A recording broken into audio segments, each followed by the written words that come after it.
In order for Eevee to be such a powerful and fast renderer, there are a lot of different methods Eevee uses to calculate lighting compared to engines like Cycles. To start off, let's look at the Render tab in our Properties editor. In here, with Eevee selected as our render engine, you can see several settings that pertain to how Eevee calculates lighting and visuals. This includes several effects such as ambient occlusion, bloom, screen space reflections, and motion blur. In this video, we'll learn how to view each one of these effects and how to adjust their settings. To enable any of these, simply click the checkbox on the left. You can also expand each category by clicking the arrow on the left. However, you may notice that checking these makes no visible difference in the viewport. This is because we are in solid view. In order to view in real time the differences each of these settings might make, simply change your viewport mode to rendered view. You can do that by clicking the rightmost sphere in the top right hand corner of the viewport or pressing the Z key and using the pie menu there. Once in rendered mode, you can test each of these settings to see how they might affect your render. Enabling ambient occlusion will be most apparent at the corners or crevices of your scene. To show this better, let's go ahead and add a mesh plane object and scale it up to act as our floor. This is a real-life effect that can help make geometric detail really pop and often helps renders feel more 3D. Let's take a look at the ambient occlusion settings. Distance affects how far the ambient occlusion shadow extends from the corners. Factor affects the darkness of the shadow, and you can actually manually set it past the maximum of 1.0. For the rest of these ambient occlusion settings, feel free to hover over them for more information and experiment to get what you like. Bloom is basically another word for glow, but you'll notice when we enable it, it doesn't really change much in the viewport. That's because nothing in our scene is bright enough yet to trigger the bloom effect. But it's a very pretty effect, so let's see if we can get it to show up. Let's select our cube and go to the Material tab, indicated by the red material sphere icon at the bottom of our Properties editor. Here under Surface, we can see that we have the principled BSDF selected by default. This is great, but we want to make it bright. Well, luckily if we scroll down here, there is an emission value. This is a color that we can set. Let's drag the value slider all the way up so that it's the brightest white it can be. Now, this isn't bad, but it's not obvious enough for testing purposes. We can confirm that the bloom is working, however, if we go into our Render Settings tab again and check on and off the bloom checkbox. Yes, the cube is glowing slightly. But how do we make it really glow? Like, a lot. To make the emission even brighter, I'm going to use an emission shader. To do this, let's go into our cube's Materials tab in the Properties editor. We can then switch out our principled BSDF surface shader node for an emission node from the drop-down menu. Now we have a strength value we can increase to our heart's desire. I'm going to set the brightness of our emission to 10. Now that's a lot of bloom. Let's play around with our settings now. Feel free to adjust the threshold slider to determine how bright an object needs to be to start glowing. For example, our emission shader is at a strength of 10, and setting the threshold to 10 in the bloom settings actually stops the glow of the cube perfectly. You can also change the color of the glow, the radius of the glow, and the intensity of the glow. Setting a non-zero clamp value will also set the maximum intensity the glow can be in your scene. The knee value simply makes it so that those objects that are bordering the threshold of the bloom are given some slight leeway to fade the bloom so that the cutoff threshold doesn't look too visually jarring. Next is depth of field. This isn't actually a lighting effect, but I want to go over it anyway. This simulates a real-life camera effect that depends on the focus of the camera. This is when only certain parts of the image are clear, while the rest is blurry based on distance from the focal point. Before we test this out, I'm going to add a few monkeys at various distances throughout our scene so the effect is a bit more obvious.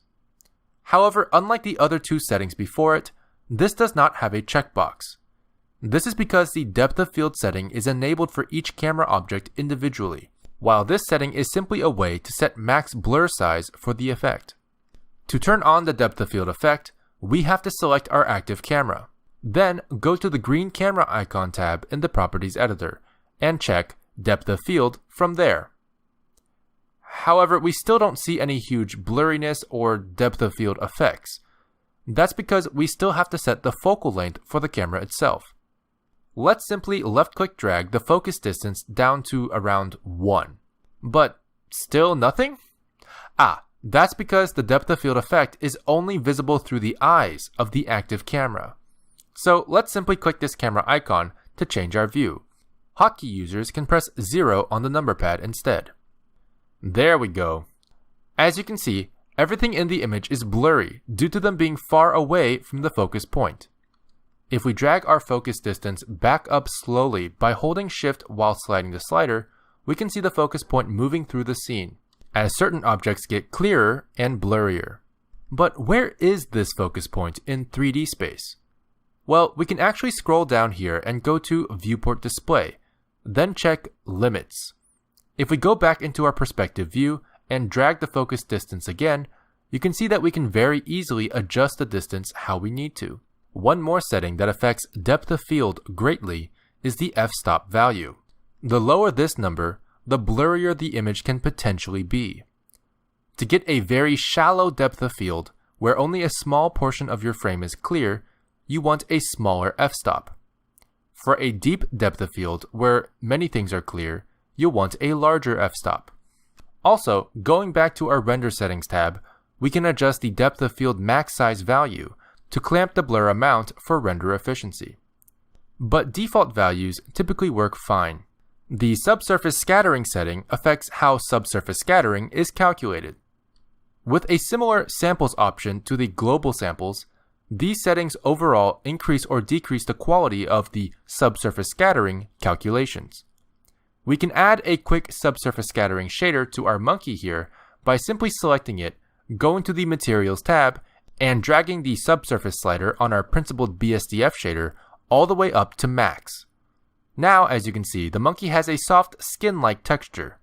But we're not really seeing the redness of the ears like we should. That's because there's one more setting in the material that we need to check. Let's select our monkey and go to the Material tab. If you scroll down, you'll notice the option for Subsurface Translucency. This will allow light to pass through the ears and other thin parts of the mesh to give a more realistic skin shader effect. By moving our light object closer to the monkey, we can really see more clearly both the translucency of the ear and the banding artifacts of subsurface scattering approximation. Now, to get rid of the banding artifacts, we can increase the samples to increase the resolution of the effect, while jitter helps hide some of the banding by randomizing it a bit. Separate albedo preserves the colors a bit better but uses more video memory. Screen space reflections is used specifically to approximate reflective and refractive surfaces in our scene. If we go back into our Materials tab, we can select our plane object and add a new material. Then decrease roughness to 0.2. As you can see, we now have a very shiny floor, but there are no reflections of our objects, only our lights. Although technically it's also reflecting our background. I'm going to add a checker texture to my world shader to make that a bit more obvious. Anyway, by enabling screen space reflections, objects will actually start to appear in the reflection on the floor plane. The settings here will affect various aspects of the reflection. Roughness, for those who don't know, is how you set how clear the reflection looks. The rougher it is, the more diffuse the reflection. Whereas mirrors are typically a roughness of 0. Max roughness here is similar to threshold in that anything above the roughness value will not display reflections. This saves screen space reflections for only the shiniest of reflective shaders. Trace precision will affect the quality of the reflections to a certain extent, but in reality, the global sampling settings is what will affect the noise in the reflection the most. Increase the samples to decrease the noise. Half-res trace also allows you to lower the quality of the reflections without affecting your global samples. This makes it more noisy, but faster, so feel free to play around with what works for your scene. The refraction setting under screen space reflections is specifically for glass-like shaders that refract light as it passes through. Let's go ahead and go to the Materials tab and select a monkey to give it a glass shader. I'm simply going to add a material and switch out our surface option from principled BSDF to glass BSDF. Now you'll immediately notice that it looks like glass, but you can't see through it at all. Let's check on the refraction option under Screen Space Reflections in the Render Settings tab. But it's still not see-through. That's because just like normal transparency and subsurface scattering translucency, glass refraction is also handled as a transparency effect that needs to be enabled in the Materials tab. Let's go back into the Materials tab and scroll down until we see Settings. Then check to enable Screen Space Refraction. Now, as you can see, the object is refracting the light. However, we can also edit the object-specific refraction depth to approximate the thickness of our object if we want to be a bit more accurate. For your reference, each grid square in our viewport is typically 1 meter, but default settings are fine too. Next we have motion blur, which is also only visible from the camera's perspective. So let's turn on the motion blur checkbox and go into our camera perspective by pressing the camera icon here, or pressing 0 on the number pad. However, we still don't see any motion blur, but that's because there's no motion in our scene. So the fastest way to see it in action is to animate our camera real quick. Let's select our camera by clicking on the border of its frame and turn on Auto Keyframe Mode by clicking this white circle record button. Then we can rotate our camera by pressing R twice to look a little to the left of our monkeys. As you can see, the timeline now has a yellow diamond keyframe set at our current frame. Then, click and drag the top of the timeline to move our current keyframe to frame 10. Here, we'll want to rotate our camera again to look a little to the right of our monkeys. Dragging our timeline back to the beginning, we can play our animation with the spacebar and see a very prominent motion blur effect when the camera is in motion between our two new keyframes. To see this more clearly, you can also pause and simply scrub through the frames as the motion blur will still be visible to help tweak. Looking at frame 5, for example, we can very clearly see how the motion blur settings affect our visuals.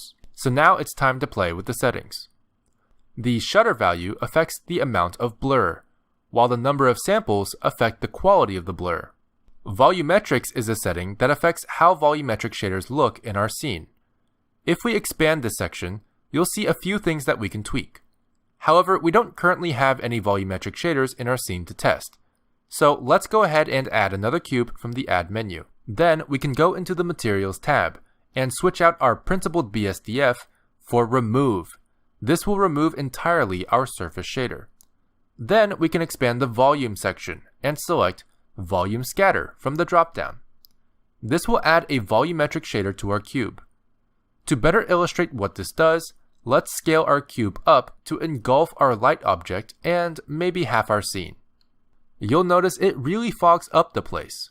Just to make things a bit more clear, let's turn the density value of our volumetric scatter setting down to 0.5.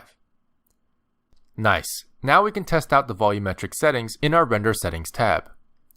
To start off, the start and end values determine the clipping range, relative to the distance from the camera, for when volumetrics should be visible. As you can see, if we zoom out far enough, our volumetric cube will disappear. Likewise, if we drag up the start value to something like 10 meters, we can zoom in and the volumetrics will disappear before we can get too close. Default settings are typically fine here, but feel free to experiment for your scene. Tile size and samples are both ways you can control quality of the volumetrics. You may have noticed by now that when moving around in the viewport, the volumetrics show a kind of banding pattern as it refreshes. The number of bands is based on the number of samples. The more samples there are, the more bands there are, and the less obvious the bands are, thus the higher quality the volumetric becomes. Meanwhile, the tile size actually affects how sharp the edges of these bands are. Setting a high tile size number will result in blurry banding edges, but won't be as accurate, while the smaller tile size will slow down your viewport a bit, but increase the sharpness of the samples. Distribution is a very important setting for when you or your camera are inside or close to a volumetric shading. If we zoom in here, you can see that currently our volume resolution still holds up pretty good. But if we turn our distribution all the way down, you'll notice that it starts banding heavily as the volume gets closer to the camera. If you think of volumetrics like essentially a bunch of semi-transparent planes in an array stacked close together, this makes sense. As the closer you get, the more obvious the distance between the planes would become. However, with distribution, the space between the planes gets smaller as the camera gets closer to the volume, thus hiding the gaps between the planes and giving a higher quality volumetric look from all distances. The higher the distribution, the more it compensates for camera distance. This next section is for volumetric lighting specifically. If we check this checkbox off, you'll notice that our light object no longer affects the volumetrics. That's pretty much it, but light clamping will let you prevent any lights within the volume from being brighter than that value.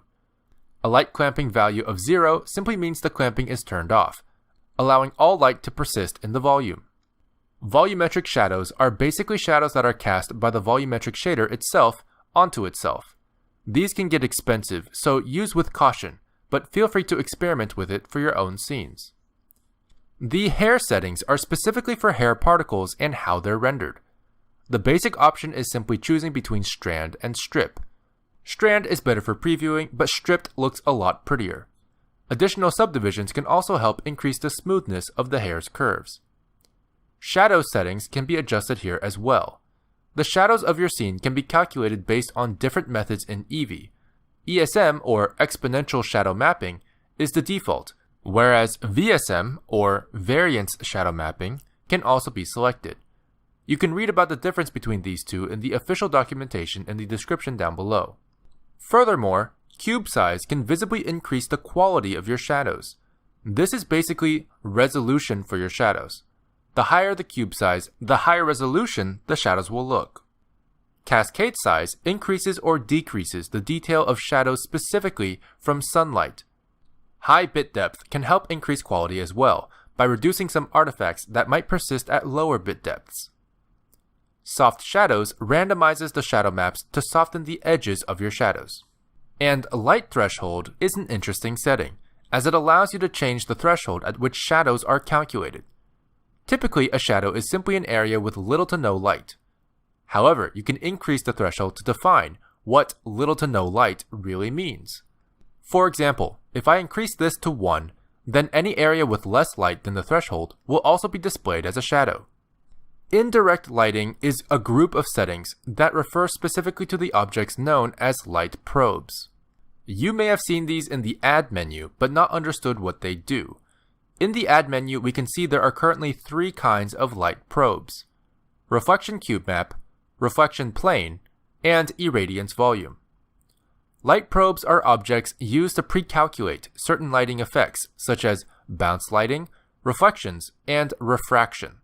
This is a technically more accurate way to calculate real-time reflections in Eevee compared to screen space reflections, with some limitations. Let me show you what I mean. Let's subdivide this cube and give it a roughness of 0 in the Materials tab. Since we have screen space reflections turned off, this reflective sphere doesn't reflect the monkey next to it, only the light and the background. However, let's add a reflection cube map to our scene. Reflection cube maps are used to calculate reflections for objects within a certain volume. When we add a reflection cube map, you'll see this sphere appear, which can be placed around objects with reflective shaders. Once we have placed the light probe properly around the sphere, simply press Bake Indirect Lighting. As you can see, the monkey is now properly reflected in the sphere. However, you might notice these black squares or diamonds in the reflection. That's because of the clipping settings of our cube map. Simply go into the Light Probe Data tab in the Properties editor, marked by this diagonal volume icon, and go to Viewport Display. Here we can turn on clipping, which if we go into wireframe mode, we'll notice the clipping starts inside of our sphere. This is what's causing the black squares, so let's drag the clipping start value up a little bit to bring that just outside of our sphere. If we go back into rendered mode, go to our render settings, and hit Bake Indirect Lighting again, we can see these black squares have disappeared. But in case you don't want to press Bake every time you make a change, you can also check this Auto Bake checkbox. This will update the bake every time you make a change to the light probe objects. It's important to note that reflection cube maps do not update reflections to show the animation of objects, as the reflection calculated is static. However, irradiance volumes and reflection planes do show object animation in real time. Reflection planes work much the same way as reflection cube maps, only they are flat. Irradiance volumes are a way to simulate bounce light. You can add them to your scene to sample surrounding colors and brightness and cast that bounce light onto other objects. Remember when I said you can't use emission shaders as light sources in Eevee? Technically with irradiance volumes, you can. However, they don't cast shadows and require the light sources to be static. But irradiance volumes along with other light probe options can be incredibly helpful in Eevee to make the lighting feel more realistic. Light probes are an Eevee-specific feature, and you can read more about them in the official documentation in the description down below. As you can see, Eevee's real-time lighting settings can make big differences in how your scene looks in final render. I hope this video helps you get started enough to allow you to experiment further for your own projects.